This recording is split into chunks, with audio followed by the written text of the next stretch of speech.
Hello ma'am. Ngasi Sarmana ngasi recipe ama tawjage. Recipe se karino hairagadi tharoi oina tawgeko. Tharoi se nahan kadayino khangde mana mukbang oina tawbiragadi yam mong tagadani haibado ngasidi thongsu mukbangsu oina tawrokeko ma'am. Tari kumaina thongsi yengminarsi ma'am ngasidi tilau sanam na hapa kholaga thongani unique oiba mongda thongbagi style se yengbiu ma'am thongbagi style se amaga manade do aina thongsu ma'am mamutana yengbiu kumaina thongge aise do aidi mina tharoi thongmase du jamna aidi kana tawdebako ma'am simai hai gaina sauganu mai gi haisaba mongi wari ni ko toi tari kumai thongge aise yengminarsi ai ahanbadi rating di loi tawlorabani pakhangba food court na ado hauji ai alu leitena alu se chin laure dukan dagi yengminarsi ma'am doi di kumai thongba aise ko ma'am doi di come on yengminarsi ma'am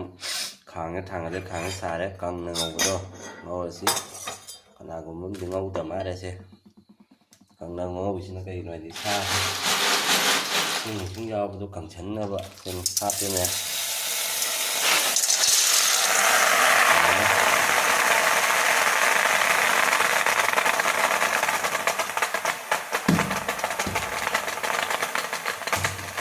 menung juga tum se hapawasi ma'am tum se menung da changnabani ko chang ma masa gi chang da thok yo to kan pen hayang thong với tanja du gam khatang hapani ma'am samta ot pi ri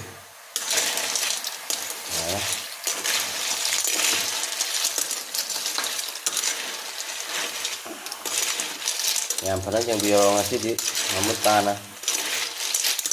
thongge thong mai style se amaga di mana aja bani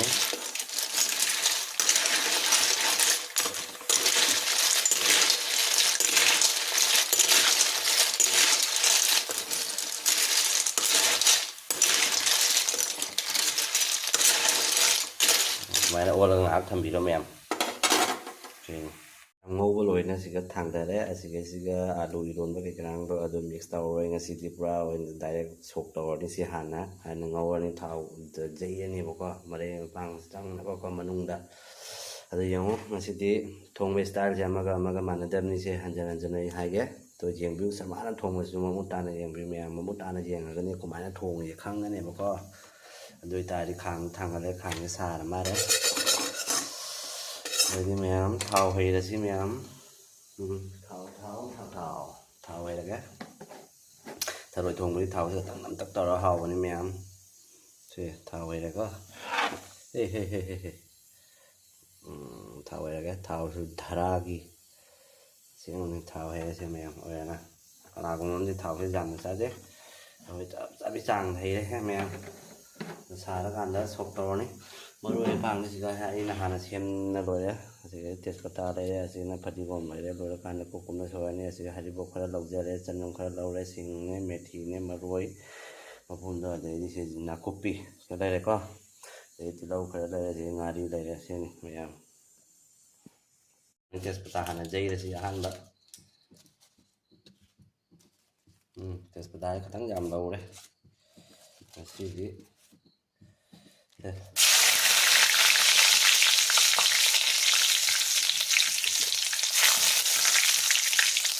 dấu lâu rồi em thì lâu muốn thật đây đó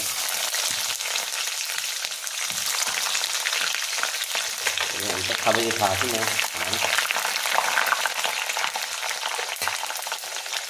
em mày chạy miếng gậy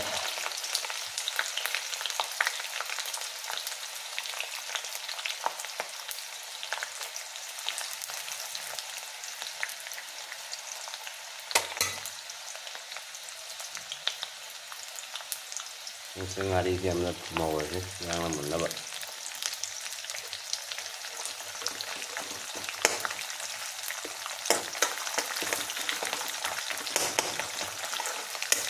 em không ủ ra mấy keng này yang biếu mèo miếng tàn này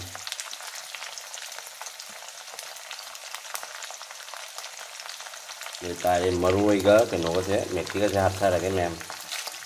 này ta những đấy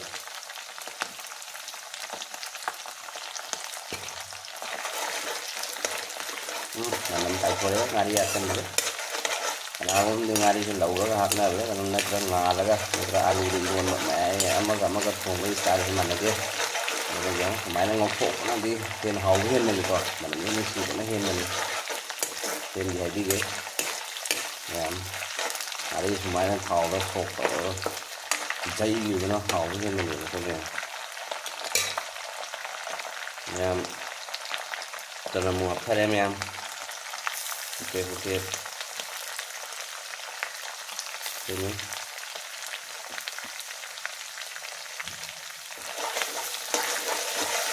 tunggu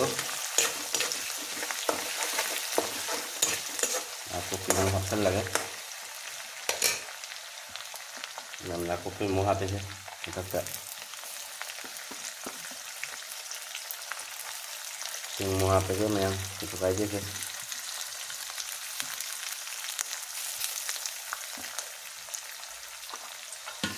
kita lihat mau khai rồi xong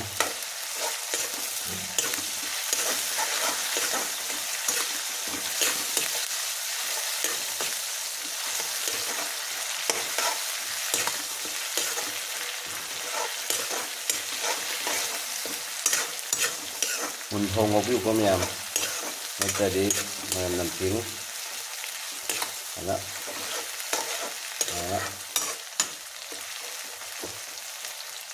mà thật sự hari bột kia mình có chạy chân gì đó ini merokok masih main bahan dulu nih karena bahannya nih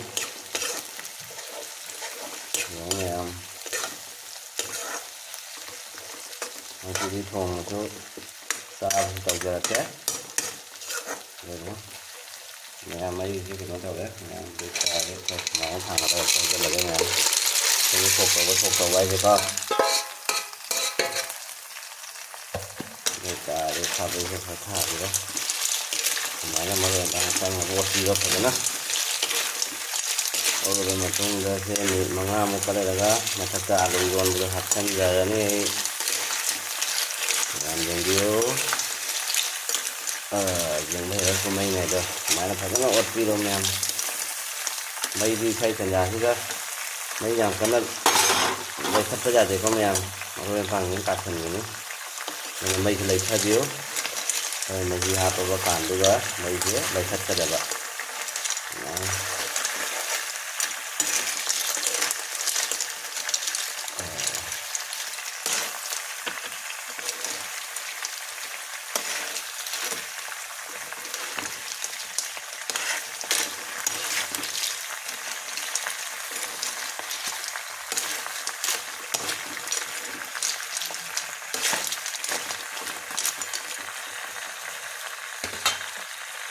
ini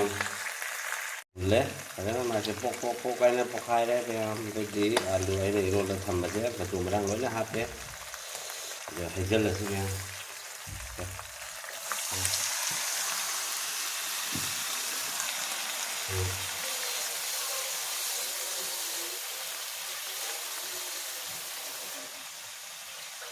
itu dia masang saya sang lah semuanya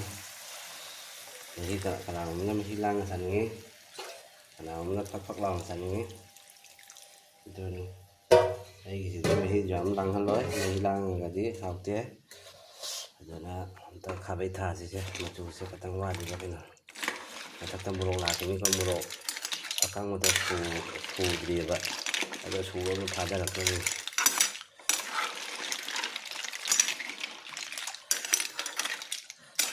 thì cái tăng phải qua đi mà chú học kia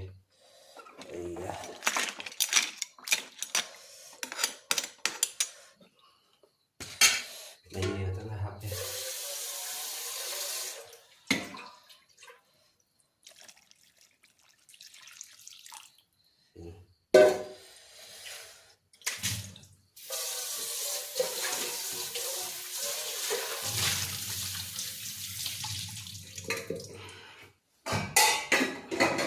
ꯇꯟꯖꯥꯁꯤ ꯑꯝꯇ ꯀꯨꯞꯁꯜꯂꯁꯤ ꯃꯌꯥꯝ minute 5-10ꯒꯤꯗꯃꯛ ꯁꯧꯔꯛꯄ ꯐꯥꯎꯕ ꯀꯣ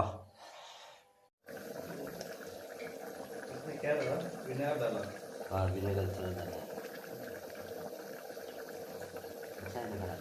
नमक कम मिला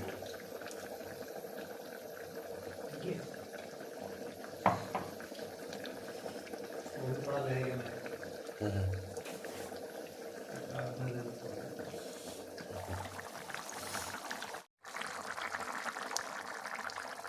number लोरे से थोड़ा थोड़ा थोड़ा सा खाना करे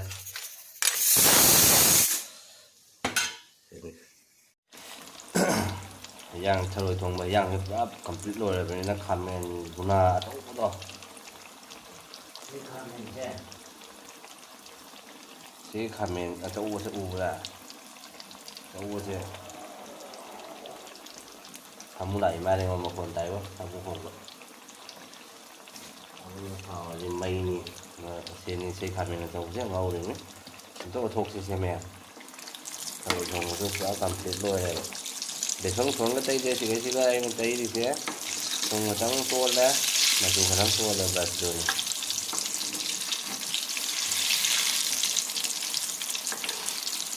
nó thật khô kìa được không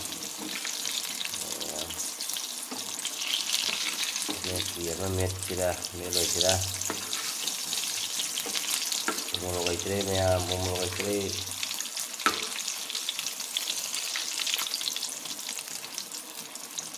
thì sau cái một trò thì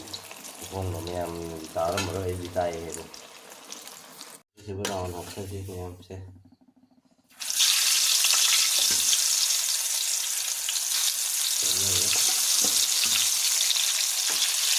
ini thì bắt đầu như thế nên đổi thành cái đi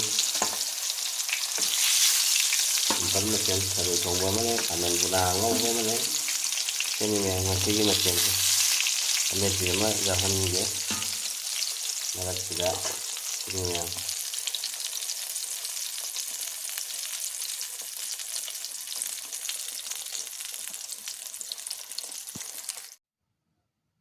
ya belum matiin sih kali ya cina hajang mahi ko asikana tharoi thongba lai da tharoi thong do tharoi thong bi mahi ni cina asina hawai jara char asina met pi sina mula khara lawai ko na ba de khamen buna do ato do se khara ngap khai sina hangam peri ai ra peru khai ra do do ni lau khai sak khai ni ma'am tap tap na tawra ke ma'am thak thak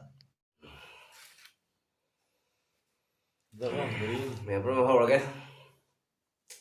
thốn một số quật một số cái này một lá có đâu sẽ hàn hầu gần ta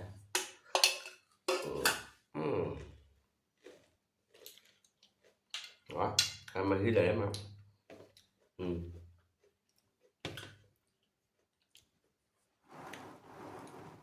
ta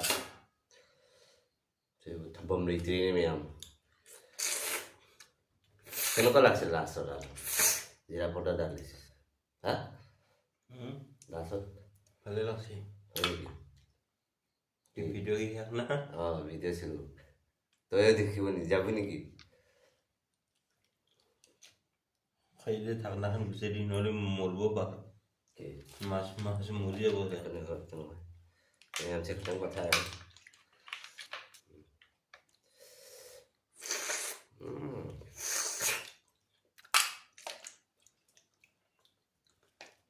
ya mà khá thầm đấy thầm bom lên thế đấy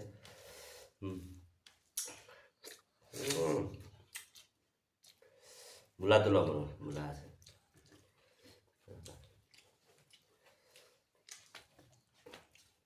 mau deh ये दुपुरे के अंजक तो अन्न यार कोते शेष कोते कैसे kolok pada di sana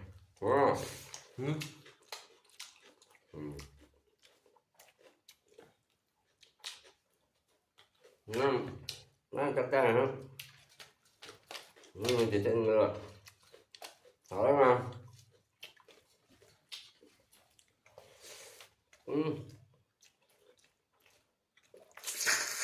Đây giá.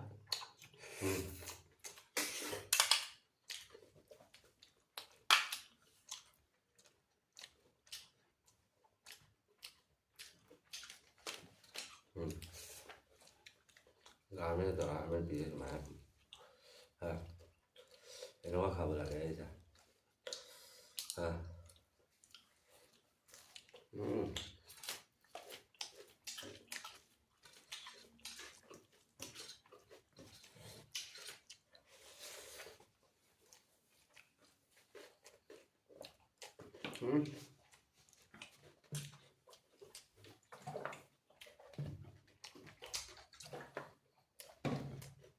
Udah dah.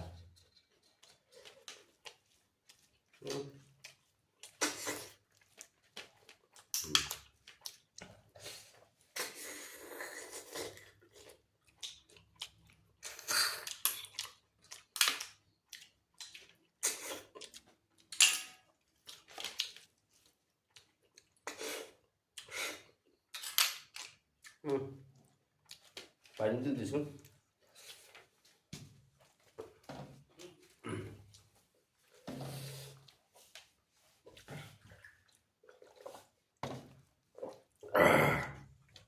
Karena hal ya, tabak apa deh.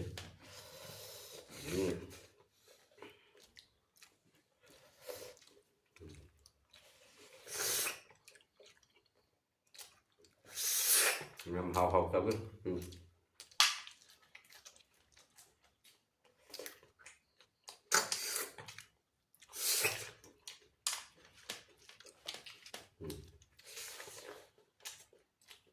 Hàng vậy.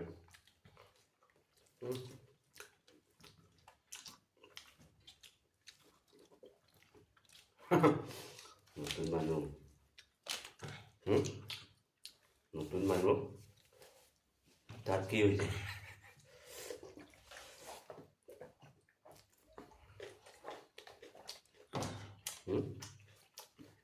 Coba deh bondok kor. Aku teh mantai mata. Ki bondok kor. Me amor mukbang panai situ bondok kor boleh. Alah.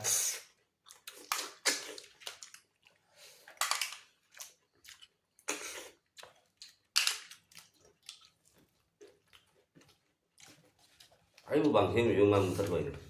Wah ini.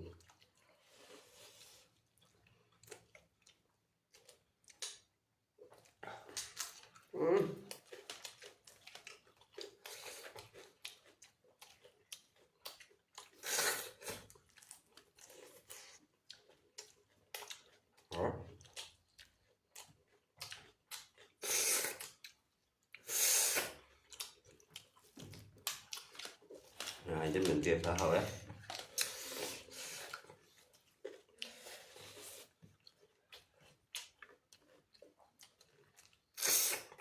Nó muốn lúc nào khai mình. Muốn lên nào khai. Được.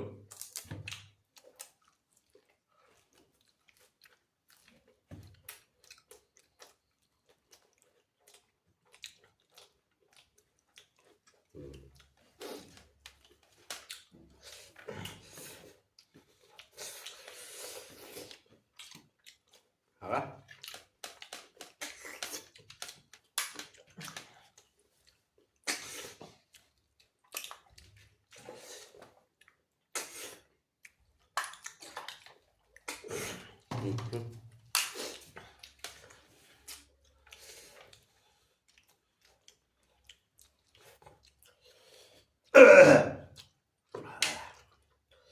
Yang mình đang hay làm.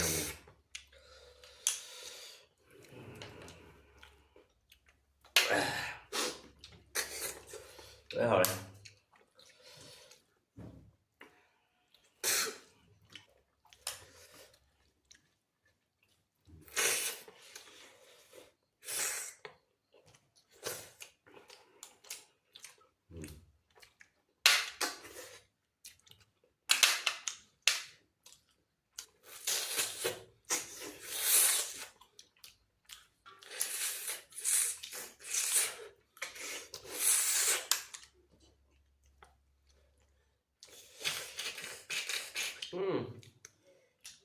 Mana? Ayan tupi kan na. Enggak.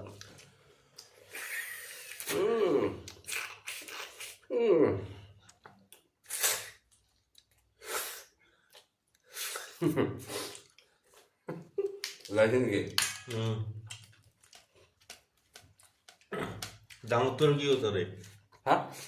জামার মুক্ত এটাই একটা gul tu kola ko di gul tu হুম khai khai কি অবস্থা ulai thế này fry ko na no coat রাখছে এটি kon du jang ko এটা যে আমি ইমানমেন্ট লইছিল ba perai di se tu ek tu ko di tu ham no hai আর কি বলি কয় মই পাউরি গর ম্যাম আসামিসটা কংগ্রেন্সে কারি গাওই আমতা হাইবিরো আখাং মমি যাও বলে কংগ্রেন্সে আমবা হলা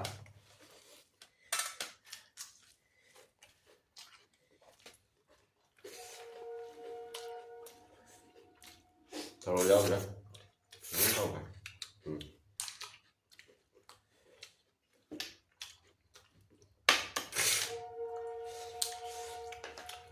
Nah, ini bok.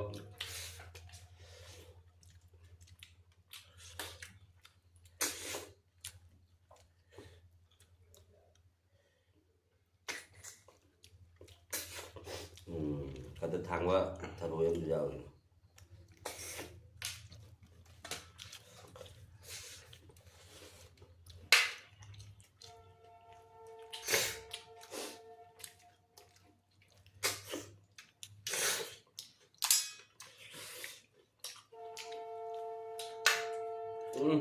Em xem ra hết ấy này nó đúng một ban tiền như là bị thôi vậy nó là tiền không có còn tay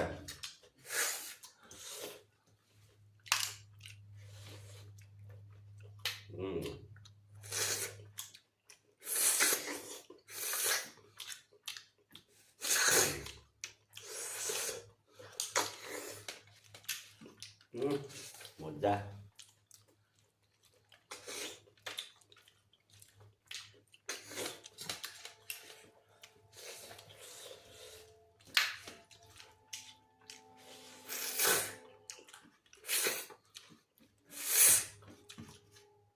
rồi đó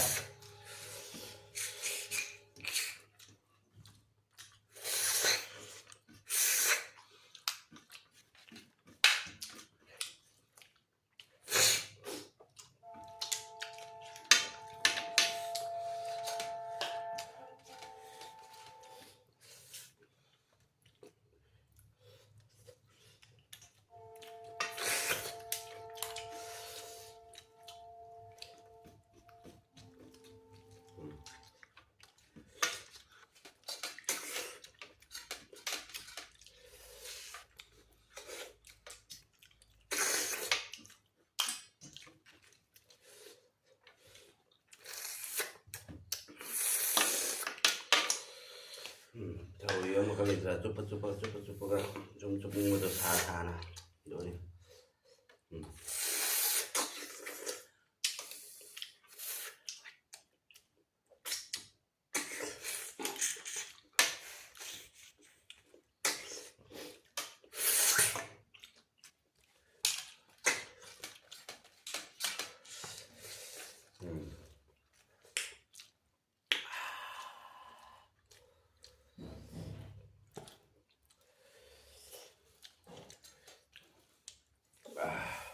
Mem chào mọi người nè